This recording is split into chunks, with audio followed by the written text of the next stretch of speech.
ਗਾਇਬ ਹੋ ਜਾਣ ਸਾਰਾ ਕੁਝ ਸਾਹਮਣੇ ਆ ਤੇ ਕੁਝ ਨਹੀਂ ਰਿਹਾ।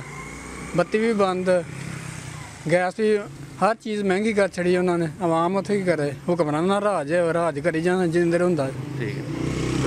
ਸਾਰੀ ਆਵਾਮ ਨੂੰ ਮਾਰ ਛੜਨ। ਹਾਂ, ਬੰਬ ਜੋ ਇਹਨਾਂ ਕੋਲ ਹੈ ਤੇ ਆਪ ਹੀ ਰਾਦੀ ਹੋ ਲੈਣ, ਜੋ ਕੁਝ ਇਹਨਾਂ ਕੋਲ ਹੁੰਦਾ ਕਰੀ। ਯਾਨੀ ਕਿ ਬੰਬ ਮਾਰ ਕੇ ਫਿਰ ਸਹੀ ਹੋ ਜਾਂਦੇ।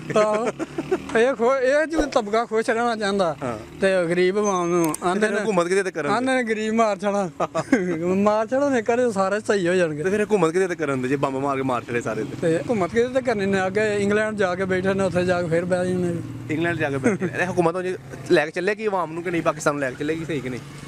ਤੁਹਾਨੂੰ ਪਤਾ ਸਾਰਾ ਕੁਝ ਤੇ ਸਾਰਿਆਂ ਨੂੰ ਪਤਾ ਕੀ ਜਿਹੜਾ ਵੀ ਆਉਂਦਾ ਕੀ ਕਰਦਾ।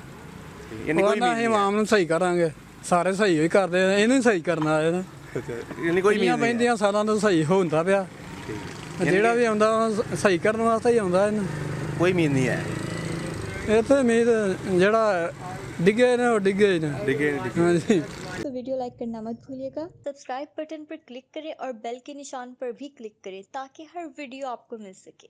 अपना ख्याल रखिएगा। अल्लाह हाफ़िज़।